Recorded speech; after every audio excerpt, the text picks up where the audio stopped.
Herodes el Grande gobernó Tierra Santa en los años anteriores al nacimiento de Jesucristo. La historia y las escrituras lo describen como a un dictador homicida, el hombre que intentó asesinar al niño Jesús e incluso ordenó la muerte de muchos miembros de su propia familia.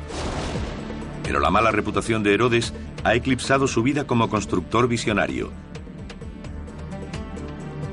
Él fue el impulsor del proyecto de construcción más ambicioso llevado a cabo en Tierra Santa. Dejó un legado en piedra que aún sobrevive. Y nuestros investigadores se disponen a buscarlo. Desde Masada, donde su fortaleza desafía a la gravedad colgando de un precipicio, hasta Cesarea, donde construyó el primer puerto artificial. En Herodión levantó una montaña para ocultar su palacio fortificado. Y en Jerusalén erigió el monte del templo, el mayor edificio de la tierra en su época. Nuestros investigadores averiguarán cómo fueron construidos esos edificios revolucionarios. ¿Cómo demonios subió todo eso ahí? Y descubrirán la escala, la audacia y la innovación que produjeron esos extraordinarios logros. Este es el mundo perdido de Herodes el Grande.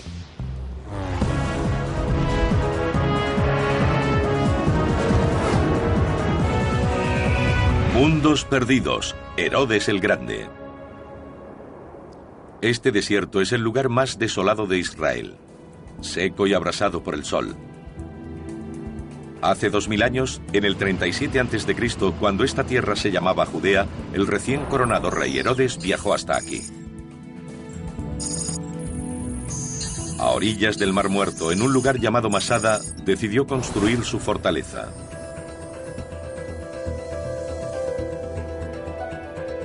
Sus murallas aún siguen en pie, y nuestros investigadores han ido a explorarlas. Ori Soltes, un arqueólogo de la Universidad de Georgetown en Washington, es experto en la historia de Tierra Santa. Ori pretende reconstruir la imagen del mundo del rey Herodes a partir de las pruebas que quedan en lo alto del peñón. Vamos a atravesar este pasillo hasta el Caldarium, porque podemos ver qué hay bajo el nivel del suelo. Marta Lesnik es un ingeniero geotécnico de la Universidad de Haifa, al norte de Israel. Quiere averiguar cómo los constructores de la fortaleza de Herodes pudieron trabajar en un lugar que sería un reto incluso con la ayuda de la tecnología actual. Se alza en una meseta a 460 metros sobre la llanura que la rodea. Y es evidente que los ingenieros de Herodes debieron enfrentarse al riesgo de un desprendimiento catastrófico. La peña está resquebrajada por todas partes. A donde quiera que se mire, la pared está muy agrietada. Esas 4 grandes fisuras se adentran unos 15 o 20 metros en la ladera. Sería interesante descubrir si los ingenieros de la época de Herodes pensaron en ello. A Herodes le preocupaba poco la seguridad de sus trabajadores. Su único interés era la transformación de este lugar. No solo se convertiría en un palacio, sino también en un refugio. Lo necesitaba porque su posición distaba mucho de ser segura. No había heredado la corona. No pertenecía a la familia real judía. Había conseguido llegar al trono con una mezcla de crueldad y astucia política. Gobernaba porque contaba con el apoyo de la superpotencia del mundo antiguo, Roma, pero siempre estaría mal visto por la élite judía y por sus súbditos. Era un rey impuesto por una potencia extranjera y nunca pudo estar seguro de su lealtad.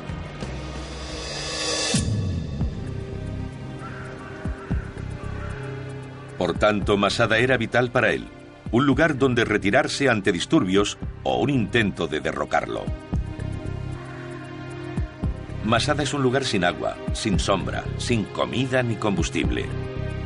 Pero guiado por el historiador Albert Bangarten, Marta Lesnik descubre que para un constructor como el rey Herodes, Masada tenía un recurso fundamental: la piedra. Esa es la cantera. Es fantástica. Los ingenieros de Herodes utilizaron la piedra para rodear la meseta con una muralla de más de 1,5 kilómetros de longitud. Llamada casamata, esta muralla era especial. Con una cavidad en medio tenía dos funciones. Albert Van Garten muestra su interior a Orisoltes. Acabamos de entrar en la casamata y tenemos el muro exterior y el interior. Aquí había alojamientos, sitios para almacenamiento e incluso espacios para rellenarlos de escombros y reforzar los muros en diferentes puntos.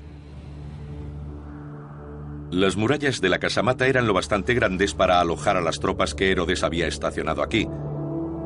Mark puede ver que los constructores debieron poner su vida en riesgo. Con solo mirar, resulta obvio que no hay cimientos bajo la superficie. Y sorprendente lo cerca que está del borde del precipicio. Para fijar las piedras de gran tamaño se empleaba gravilla. Se servían de los medios de los que disponían y colocaban piedras pequeñas para estabilizar los muros. Si se quitan, las piedras grandes no encajan tan bien.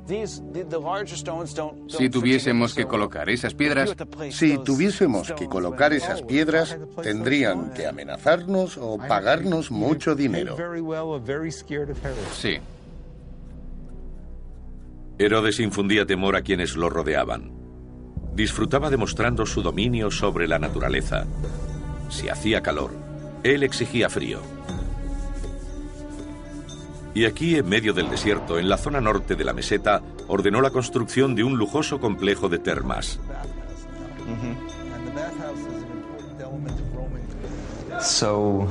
Aquí dejaríamos la ropa y entramos en esta sala. ¿Qué era? Era la sala templada. El tepidarium. El tepidarium.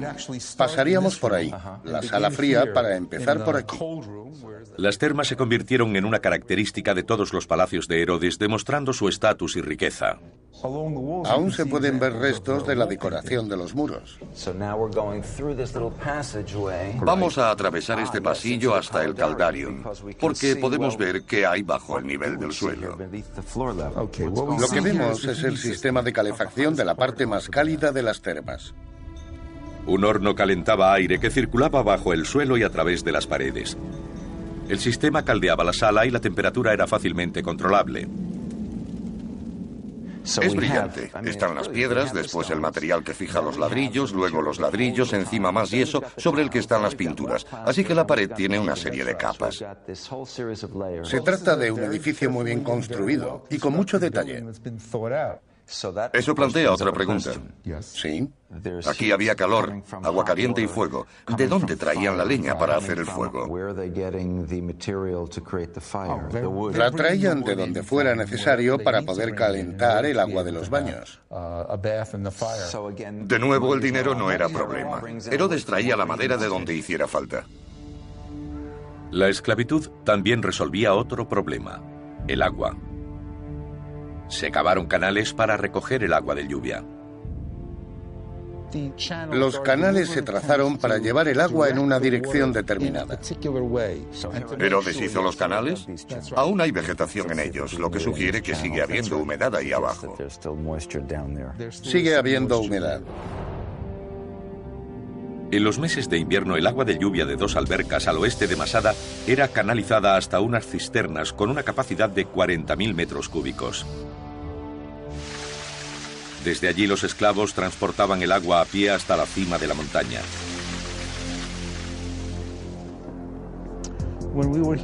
La obra más atrevida fue la construcción del palacio colgante de Herodes. Se encontraba a 300 metros sobre la llanura. Los niveles inferiores del palacio se construyeron en terrazas cortadas en la cara norte del precipicio. Como la roca se divide en franjas duras y blandas, a los constructores no les costó trabajo desmontar hasta dar con la capa dura para levantar encima. Lo bueno de estos niveles es que son fáciles de separar. Una vez rotas estas capas, resulta sencillo construir escalonadamente. Herodes accedía a los diferentes niveles bajando desde la cima. Esto es una escalera que llegaría hasta una terraza. No, esto es la terraza. No, mira esto. Está gritando, ponedme algo encima. ¿Tú crees? Sí. De acuerdo. Si la construcción era audaz, la decoración era fastuosa. Aquí tenemos que imaginar una serie de columnas. Y sobre todo el espacio, un techo, creando un pórtico cubierto donde protegerse del sol, con la ventaja de estar abierto a las brisas y para disfrutar de las vistas. Es fantástico. Sí. Cuando eres el hombre más rico de la Tierra, puedes hacerlo. Masada, la fortaleza del rey Herodes, fue un hito constructivo. Convirtió una peña aparentemente inhabitable en un oasis.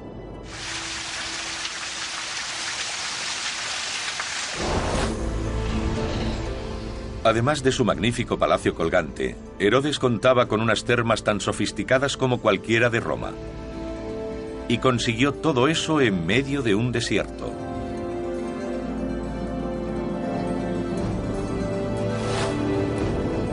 Su deseo de equiparar lujo con seguridad se convertiría en el sello distintivo de todas sus construcciones. Masada fue solo la primera. Herodes el Grande estaba a punto de embarcarse en el proyecto de construcción más ambicioso de la historia de su reino.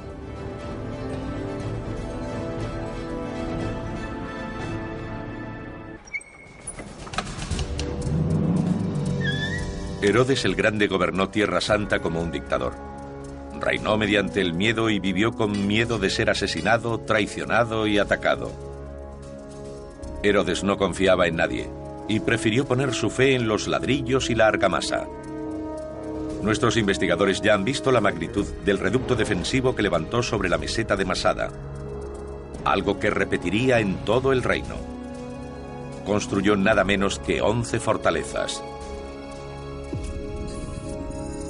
Ahora vamos a conocer la más magnífica de todas, el palacio que llevó su nombre, el Herodium o Herodión.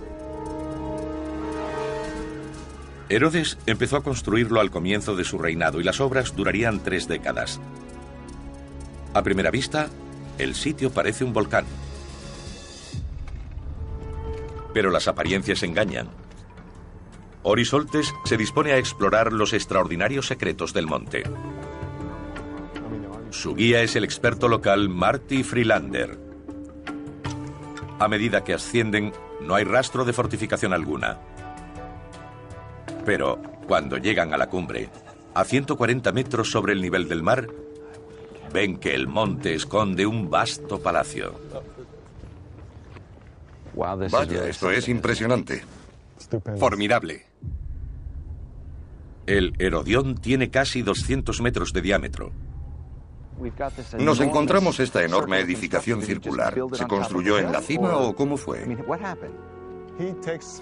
Cogió una simple colina al borde del desierto y creó su propia montaña.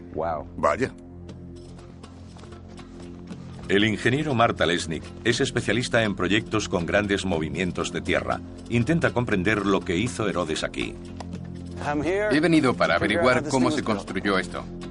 La primera cuestión es cuánto de todo esto es natural y cuánto artificial. Me gustaría recorrer esto para buscar el límite entre el lecho de roca y el cono artificial.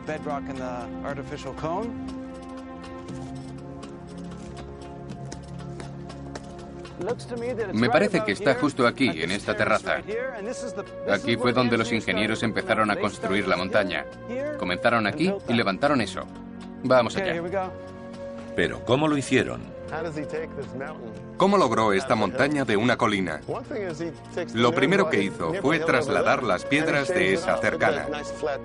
Es probable que la colina original tuviera el mismo tamaño que aquella.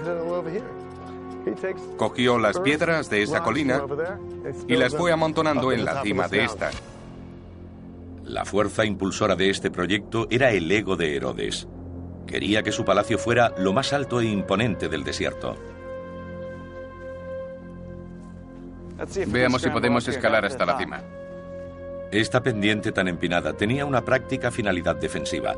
Habría sido imposible subir por aquí una máquina de asedio. Cada vez está más empinada. Hemos subido unos 20 metros, a ver si podemos hacer una medición. Centramos la burbuja. Vale, unos 45 grados. Eso hace que nos resulte más difícil escalar, como debió sucederle a muchos en el pasado. Desde la cima, 120 metros por encima de cualquier colina cercana, Herodes podía ver claramente Jerusalén, a 25 kilómetros de distancia. Y Jerusalén podía verlo a él. La forma de volcán se consiguió acumulando tierra sobre el muro exterior, que ganó resistencia con su diseño circular. Una segunda muralla rodea a la primera. Esta es la zona que debían patrullar los guardas. Estamos andando entre dos murallas. 4 torres marcaban los puntos cardinales. La más grande era la oriental, con 3 plantas. En ella estaban las habitaciones privadas de Herodes. Este es el edificio principal y tenía varias funciones. Desde él no solo podía observarse el exterior, sino que también era muy fresco. Y siempre que Herodes quería protegerse del calor, tenía la sala más fresca y con vistas. Un palacio con brisa, el único lugar con brisa. ¿Sí? Ori llega hasta una puerta donde estaba la entrada personal de Herodes al palacio. Hubo un tiempo en que conducía directamente hasta un jardín. Nos encontramos en la parte superior de un tramo de 200 escalones. Vaya. Entraba aquí y llegaba al esplendor. Todo era diferente. Tenía vegetación, las paredes estaban estucadas y tenían frescos. Y junto al precioso jardín estaban sus habitaciones. Las 2 plantas estaban decoradas con gran lujo. Contaba con los baños que solía construir en todas sus residencias. Había una sala fría, una caliente, una sauna, un baño turco y una piscina. El diseño de esta estancia es particularmente notable. Ahora estamos en la sala templada, el tepidarium. Lo más llamativo es el techo. Nos encontramos bajo el primer techo abovedado conocido del mundo occidental, construido aquí por Herodes. Así que este es otro ejemplo de que Herodes era un visionario. Fue el primero en hacer algo así, creando una especie de cielo en miniatura. Hizo algo que nunca se le había ocurrido a nadie. Es probable que el techo estuviera abierto. Eso es un oculus, ¿verdad? Ahora está cubierto, pero probablemente servía para dejar entrar la luz. Es genial, todo esto debía estar lleno de frescos. Frescos y concubinas. Era una sala para el placer. Probablemente este sea el primer techo abovedado jamás construido. Un signo de la ambición e innovación que Herodes exigía a sus constructores. Marta Lesnick estudia la piedra para averiguar cómo consiguieron crear tan enorme avance constructivo. Fantástico. La forma de las piedras que rodean al oculus es muy interesante porque presentan rebajes orientados en 2 direcciones. Todas las construcciones de piedra se mantienen en pie mediante compresión, la fuerza de un bloque presionando sobre otro. En un arco, descarga en 2 dimensiones. En una cúpula, todas las piedras descargan las fuerzas en todas direcciones. Sería interesante descubrir cómo construyeron la cúpula. Los romanos utilizaban armazones para crear arcos. Me pregunto si también aquí utilizaron armazones. También pudieron utilizar arena, acumulándola y moldeándola de la forma requerida para construir sobre ella y retirarla una vez terminada la cúpula. Esto es genial. Para el abastecimiento constante de agua, Herodes ordenó la excavación de enormes cisternas. ¿Dónde vamos ahora? Nos dirigimos a una cisterna. Un par de veces al año había lluvias torrenciales y el agua se acumulaba en la cisterna que vamos a ver. Supongo que estas son habitaciones para los guardias. Antes me has dicho que no les llegaba luz solar. Así es, nada de luz. Podemos hacernos una idea de la genialidad del diseño. Si se mira con atención, se puede ver una marca de agua que indica hasta dónde estaba llena la cisterna.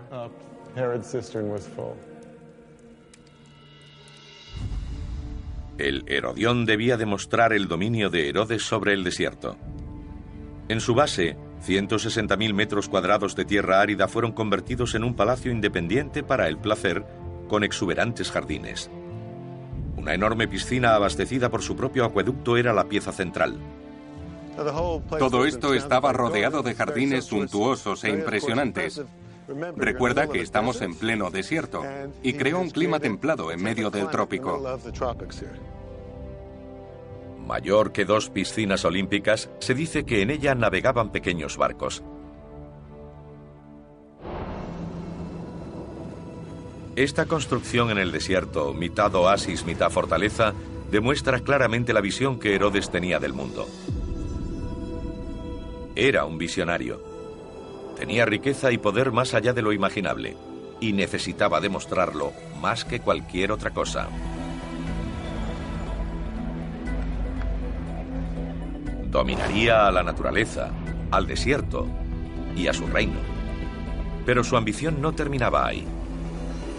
Quería competir en la escena mundial para demostrar que era merecedor del favor de sus protectores romanos. Construyó una nueva ciudad cuya magnificencia rivalizaría con la propia Roma.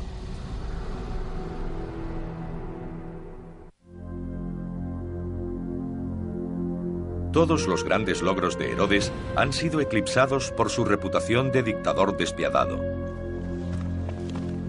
Aún así, le obsesionaba construir. Nuestros investigadores han visto cómo la combinación de ambición, ego y paranoia lo llevaron a crear una serie de fortalezas formidables. Pero en el 28 a.C. inició un nuevo proyecto que eclipsaría a todos los demás: la construcción de una ciudad en la costa mediterránea de Judea. Incluiría el primer puerto artificial del mundo. Se llamaría Cesarea. El ingeniero Martalesnik pretende averiguar dónde se encontraba el puerto de Herodes. Lo acompaña el arqueólogo Joseph Pora, que lleva más de 20 años excavando aquí. El rompeolas original estaba... El rompeolas original continuaba por ahí. Era un puerto enorme con unos 450 metros de longitud. Para averiguar hasta dónde llegaba el puerto hay que adentrarse en el mar. Ahora nos encontramos en la bocana del puerto. Increíble, así que los dos rompeolas se encontraban aquí. Entre ambos había una abertura de 35 metros para que pudieran pasar los barcos. Y 2 torres altas que los barcos podían ver desde lejos. ¿Había 2 faros? Sí. Los romanos de la bahía de Nápoles fueron los primeros en darse cuenta de que la ceniza volcánica se endurecía al entrar en contacto con el agua.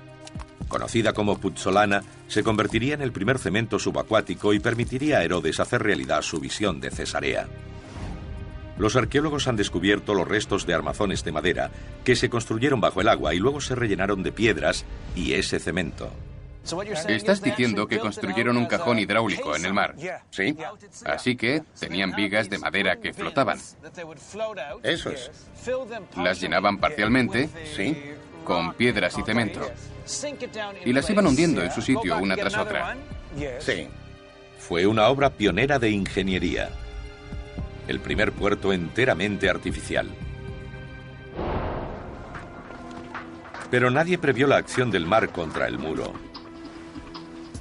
Y en pocos años, la acumulación de arena contra el rompeolas creó un nuevo tramo de tierra, al que los arquitectos de Herodes dieron un nuevo uso.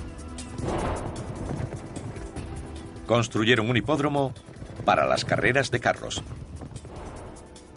Estos son los cajones de salida, donde esperaban los carros. Las puertas se abrían todas a la vez. Así que en estas ranuras que hay en la piedra podía haber una reja. Sí, es probable que hubiera una reja.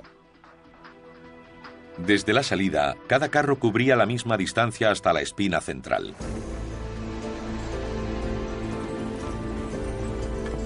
A partir de ahí no tenían que seguir ninguna calle por la arena.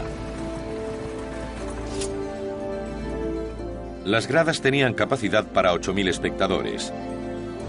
Cuando Cesarea creció, se duplicó su capacidad. Aquí vemos una parte de las gradas muy bien conservada. Es importante poder ver las curvas.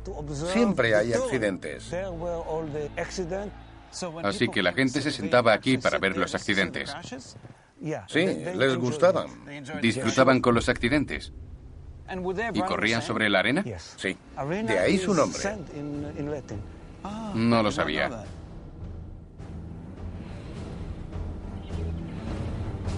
Herodes consiguió construir la ciudad más moderna del mundo romano. Herodes trajo a Judea arquitectos romanos. Tanto el teatro como el circo fueron diseñados según el gusto romano. Los teatros de estilo romano siempre tienen forma semicircular. Este fue el primero de Judea. Su ingenioso diseño se basaba en el entendimiento de la acústica, que aseguraba que hasta el más leve sonido fuera audible desde las gradas superiores. ¿Qué tiene de especial la acústica de este teatro? En la parte posterior del escenario había un gran muro que hacía rebotar el sonido en dirección al público.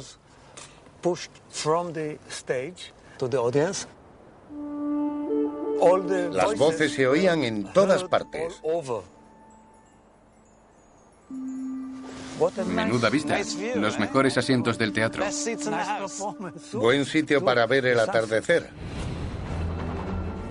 Herodes llamó a esta ciudad Cesarea, en honor a su patrón, el emperador romano.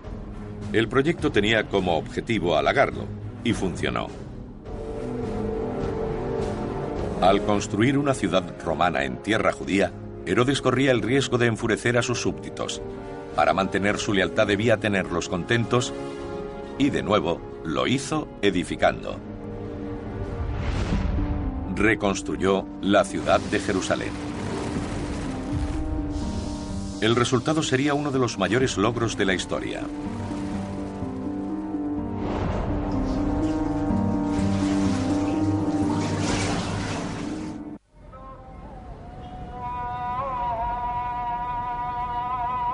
La ciudad de Jerusalén, la capital de Tierra Santa.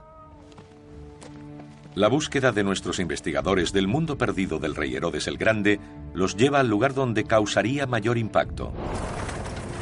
Herodes era violento y despiadado, pero también inteligente.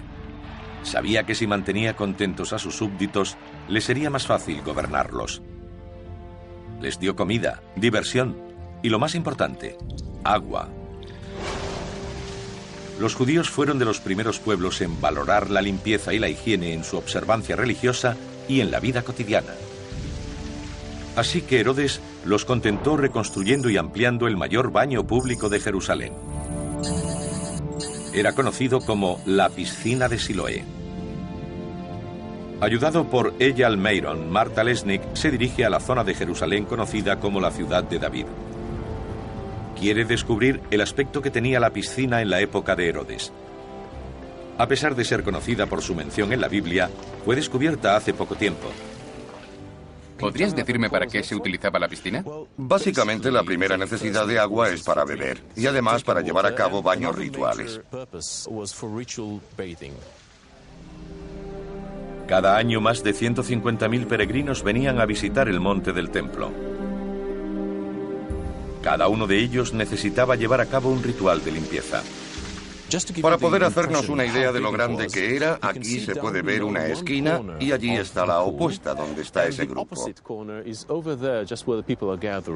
Ese lado de la piscina medía unos 50 metros de longitud y se cree que el otro lado medía 100 metros en aquella dirección, por lo que aproximadamente ocupaba un área de 4.000 metros cuadrados. Eso es enorme. Lo es. Mayor que 2 campos de fútbol. Sí. El agua que la abastecía procedía del manantial de Gijón, a solo 425 metros de distancia. Marta Lesnick descubre que los ingenieros de Herodes consiguieron canalizar y controlar su flujo. Es impresionante. Genial. Nos encontramos en una falla, una grieta de la roca que llega hasta el suelo. Y los ingenieros, fueran quienes fueran, se sirvieron de ella para crear un canal y de ese modo controlar a dónde iba el agua en distintas zonas y la altura o profundidad en la piscina, simplemente cerrando una compuerta y desviando el cauce. Así sería la piscina de Siloé en tiempos de Herodes. Aquí tuvo lugar uno de los hechos más conocidos de los evangelios, la curación del ciego. Aunque Jesús vivió algunos años después de Herodes, esta fue la piscina que conoció, en la que curó al ciego de nacimiento. Es una historia fantástica. Cuando Herodes llegó al poder, gran parte del agua de Jerusalén fluía por antiguos túneles excavados en la roca. Pasaban a una red a través de las colinas que rodean la ciudad. Eyal Mayron lleva al ingeniero Martalesnik de visita subterránea para ver exactamente a qué se enfrentaban los constructores de los túneles. Si el paso de un acueducto estaba bloqueado por una colina, a veces era más fácil atravesarla que rodearla. Pero eso no significaba que cavar los túneles fuera una opción fácil. Eyal, veo que estamos entrando en un tramo del túnel con el techo mucho más bajo y que es de sílex o pedernal, una piedra muy dura. ¿Tiene alguna importancia? Mucha. Esta piedra es mucho más dura que la caliza de alrededor e imagino que tuvieron que trabajar mucho para rebajarla. Incluso los contratistas actuales tienen muchas dificultades para trabajarla. Herodes se dispuso a mejorar el abastecimiento de agua a Jerusalén. Sus ingenieros construyeron un nuevo acueducto para llevar agua dulce desde las piscinas de Salomón cerca de Belén. Se conoce como el acueducto superior. Hoy la mayor parte ha desaparecido. Pero Martalesnik y Eyal Mayron intentan encontrar uno de los pocos tramos aún en pie. Esto es un segmento del acueducto superior que se ha mantenido intacto 2000 años. Es realmente impresionante. ¿De qué está revestido? Básicamente es yeso, un yeso hidráulico que impide que el agua se filtre. Este color grisáceo nos indica que fue hecho en época de Herodes, porque entonces mezclaban el yeso con ceniza, lo que le daba ese color tan característico.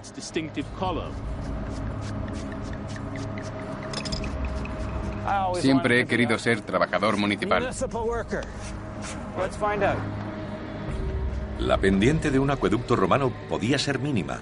Este tramo parece totalmente plano y Mark quiere averiguar si tiene alguna inclinación. Vamos a echar un poco más para averiguar la dirección. No tenemos agua suficiente. No, hay un pequeño flujo. Sí, hay un pequeño flujo que va en esa dirección. Sí, ahí está. Estupendo. Bien por los ingenieros de Herodes. Increíblemente, el acueducto solo baja 16 metros a lo largo de sus 14 kilómetros de longitud. El agua siempre corre hacia abajo, desde lo alto hacia lo más bajo. Así funciona la física. Exacto.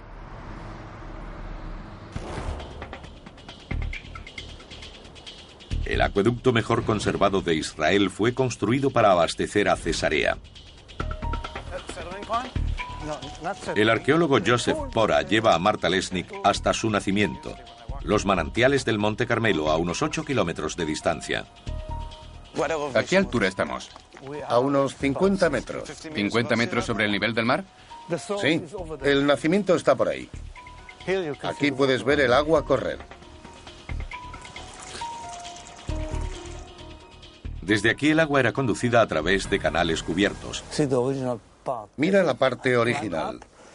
Al subir puedes ver el techado que protegía el agua de cualquier tipo de contaminación. Era agua para beber. El agua llenaba esta alberca antes de ser canalizada por el valle que conduce a Cesarea.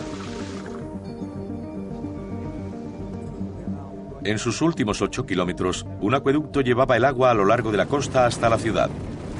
Era la mejor canalización construida en este país. Aún así, el proyecto arquitectónico más ambicioso de Herodes estaba por llegar. Sería una construcción a una escala jamás conocida y dominaría Jerusalén hasta el día de hoy.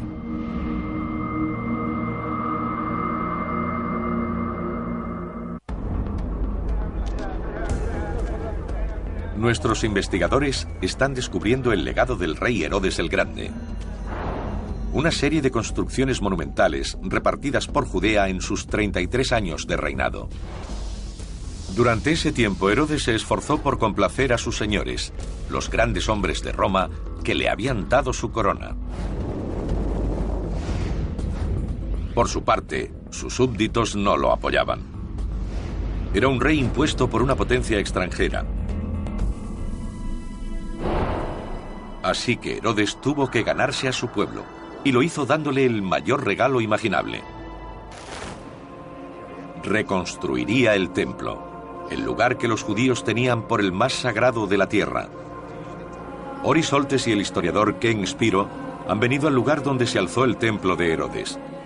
Hace tiempo que desapareció, pero aún existe gran parte de la muralla que lo rodeaba.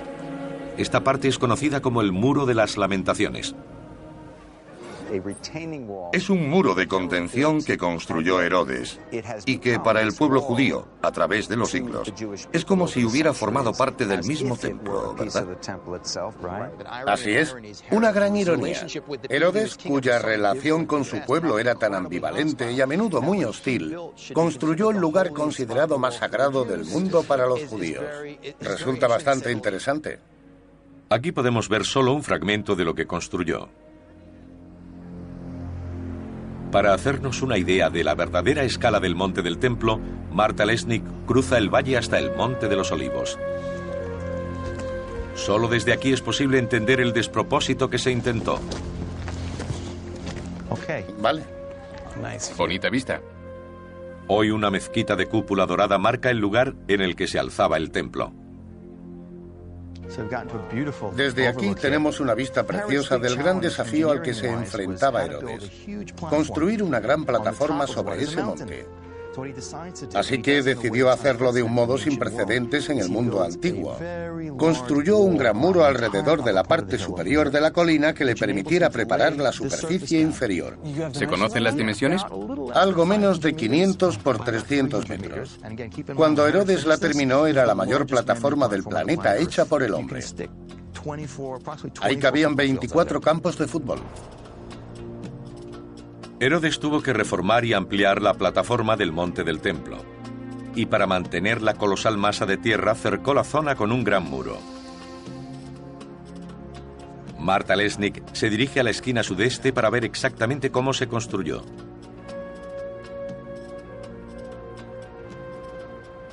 Desde aquí vemos la altura total del muro, 30 metros, que equivalen a un edificio de 10 plantas. Las piedras tienen 1 metro de grosor y encajan creando una especie de cremallera. Las grandes piedras se unían en las esquinas formando cremalleras y combinando una piedra larga con una corta, luego otra larga, otra corta y así hasta arriba. El muro solo era parte de la estructura. Para igualar las laderas, los ingenieros de Herodes construyeron una red de grandes cámaras abovedadas.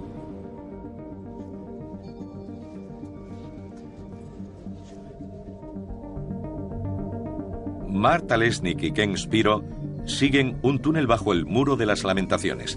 Aquí, oculto bajo el nivel actual del suelo, se encuentra uno de los mejores ejemplos del trabajo de la piedra, clave para la construcción del templo.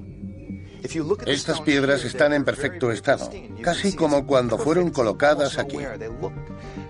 Incluso se pueden ver las marcas que hicieron los canteros de Herodes hace 2000 años. Es precioso. Apenas se ha habido erosión. Encajan a la perfección. Casi cuesta creer que los bloques fueran tan bien cortados y colocados. Parece que lo hubieran hecho ayer mismo. Algunas de las piedras utilizadas para construir el muro de contención de Herodes tienen un tamaño increíble.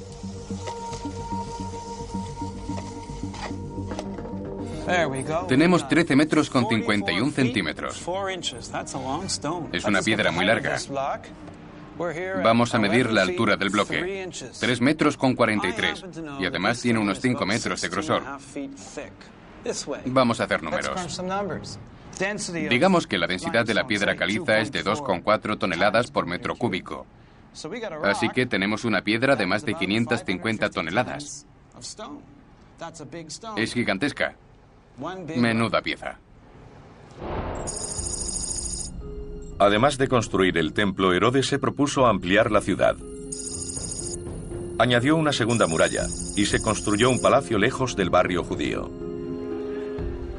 Con ello, dividió Jerusalén. Su palacio estaba en las afueras, al oeste del monte del templo. Cuando Herodes construía, siempre mostraba su personalidad ambigua. Por una parte tenemos su lado judío, el monte del templo, y en el otro, su palacio. Sus fortificaciones aún existen. Nos encontramos en un barrio llamado La Ciudadela. Mucho de lo que vemos aquí dentro data de la época de Herodes. El rey se aseguró de defenderla bien. Esto es el foso. Es exactamente como Herodes lo construiría. Es un foso seco. Cavaron una zanja para añadir más seguridad a la ciudadela. Estas piedras son las más grandes. Así es. A pesar de su riqueza y poder, la paranoia de Herodes lo perseguía a todas partes, y eso se refleja en el diseño de las torres que rodean la ciudadela. Puedes ver las torres allí. Hay 1, 2 y 3.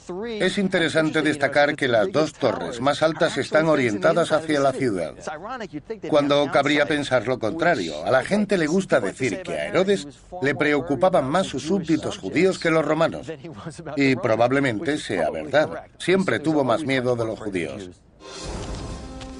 Su intención era que nadie que entrara en el complejo del templo dudara de su poder o su devoción. Los judíos accedían por la escalera del sur, y Mark ha descubierto que sus peldaños fueron diseñados de un modo especial. Herodes, sus ingenieros y arquitectos pensaban en todo. Si uno se fija en los escalones, ve que tienen diferentes medidas. Aquí hay una distancia de 1 metro aproximadamente, y aquí medio. 1,5. Se hizo para que aquel que lo subiera se preparara y fuera consciente de que estaba a punto de entrar en el templo.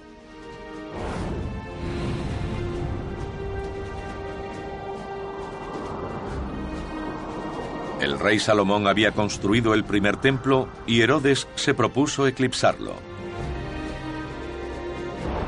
Su templo, del que no queda ni una piedra en pie, se alzaba 53 metros. Era una forma de inmortalizarse y de impresionar al pueblo judío. Lo curioso e irónico es que él, que no era una buena persona, es el único que ostenta el título de El Grande. El complejo del Monte del Templo de Herodes era el edificio más importante de Tierra Santa. Representa el apogeo del rey y glorificaba a la nación judía. Fue la culminación de todos sus proyectos constructivos. Como nuestros investigadores han descubierto, se benefició de los conocimientos arquitectónicos adquiridos en Masada, como el refuerzo de las pendientes o el tallado de grandes bloques de piedra. Del Herodión aprendieron la escala y cómo construir a diferentes niveles. La creación de la nueva ciudad de Cesarea parecía sugerir que nada quedaba fuera del alcance de Herodes.